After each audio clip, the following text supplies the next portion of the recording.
बिस्मिल्लाहिर्रहमानिर्रहीम। अस्सलाम वालेकुम दोस्तों, उम्मीद करता हूँ आप खैरियत से होंगे। वेलकम करते हैं आपको अपने यूट्यूब चैनल वर न्यूज़ में। दोस्तों, बहुत ही हम खबर लेके आते हैं जो भी नई अपडेट आती है दुबई से, यूएई से, इमारात से, अबू धाबी से, रसूल खैमा से, मुल्कों से, शारजा से। देखें, दुबई की 7 रियासतें हैं। इन 7 रियासतों में से जो भी नई खबर आती है, खबर बड़ी हो या छोटी हो, तो सबसे पहले हम अपने चैनल पे अपलोड कर देते हैं ताकि हमारे प्यारे व्यूवर जो हमें देखते हैं, जो हमें सुनते हैं, उन तक बात पहुँचे। उन्हें हर बात का पता होना चाहिए।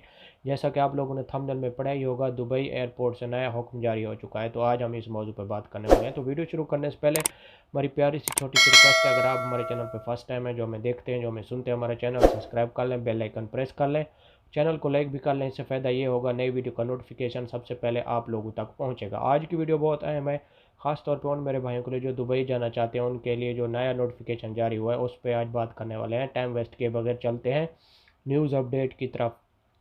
देखें, आज की न्यूज़ अपडेट जो हम आपको बताने वाले हैं, गौर से सुने और दोस्तों के साथ ज़रूर शेयर करें।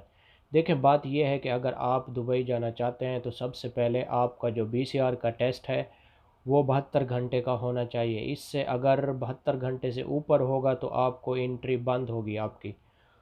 दूसरी बात यह है कि अगर आप के पास बीसीआर का टेस्ट हो, एक तो 72 घंटे का होना चाहिए। दूसरी बात यह है कि दुबई अगर आप जाते हैं तो विज़िट पे जाते हैं तो आपका 30 दिन का विज़िट होगा। उससे बाद आपको आपके पास तकरीबन 3000 दरहम भी होना चाहिए, यानी कि दुबई का 3000 दरहम लाजमी होना चाहिए, वो भी आपको शो करवाना पड़ेगा।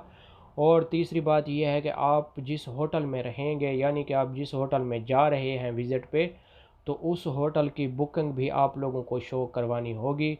तो बाद में आपका वीज़ा लगेगा और आप दुबई जा पाएंगे। अगर आप इन 3 चीज़ों में अवेलेबल नहीं है, आपके पास ये 3 चीज़ें, तो फिर आपको दोबारा डिपोर्ट भी किया जा सकता है एयरपोर्ट से, यानी कि वापस भेजा जा सकता है। ऐसे आपका फ़जूल में ख़र्चा होगा तो बहुत आपको परेशानी होगी। इससे आप अगर बचना चाहते हैं तो इन 3 बातों पर अमल आप लाजमी करें, फिर आप दुबई के लिए ट्रैवल करें तो आपको कोई नहीं रोकेगा और आप दुबई में जा सकते हैं। 30 दिन का आपका विज़िट होगा और होटल की बुकिंग शो करवानी होगी और 3000 दरहम आपके पास होना चाहिए। और 72 घंटे का जो बीसीआर का टेस्ट है, जिसे हम कोरोना टेस्ट कह सकते हैं, कोरोना टेस्ट भी आपका 72 घंटे का होना चाहिए। तो बाद में आपको दुबई में जाने की इजाज़त होगी। इससे अगर इन बातों पे आप अमल नहीं करेंगे तो आपका वीज़ा भी नहीं लगेगा और आप दुबई भी नहीं जा पाएंगे। ये थी आज की हमारी छोटी सी वीडियो। अच्छी लगे तो लाइक करना, शेयर करना, दोस्तों के साथ मिलेंगे नेक्स्ट वीडियो।